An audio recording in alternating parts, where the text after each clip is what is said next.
Once upon a time, in the capital city of Abuja, there lived a rich man named Adisa. His wealth was not far and wide, but his heart was as cold as a winter night.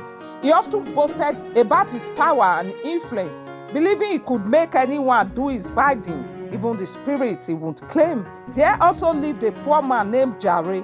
Despite his poverty, Jare was known for his kindness and honesty.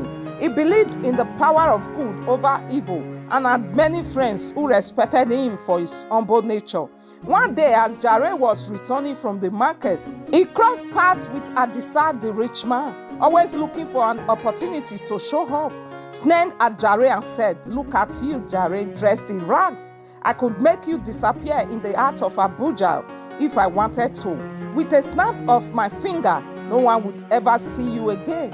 Jare, on fire, looked back at him and said calmly, "Adisa, you may be rich, but you are not more powerful than the Creator.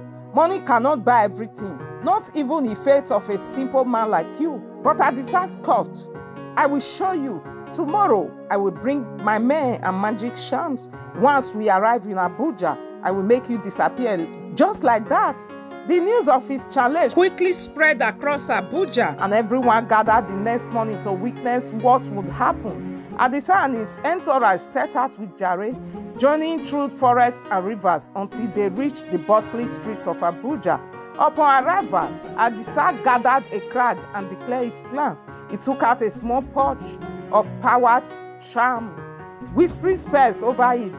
Jare, however, merely stood there, calm and unmoved. Adisa threw the power into the air, expecting Jare to vanish. But instead, a gust of wind swept through, blowing the powder back towards Adisa and his men. They covered their faces, but when they looked around, the crowd gasped, for Adisa himself was nowhere to be found. The crowd murmured in shock, for the man who wanted to make Jare disappear had disappeared instead. People searched for Adisa high and low, but he was gone as if swallowed by the earth itself. Jare returned to the village with the townsfolk, who were amazed by the strange turn of events. From that day forward, people spoke of Adisa's arrogance and the misery of his disappearance. They remembered now Jare's goodness and protected him against charm, while Adisa's pride had led him to his own fate. And so it was said throughout the land, the wealth of the arrogant cannot make them greater than the humblest heart, nor can it save them from their whole deeds.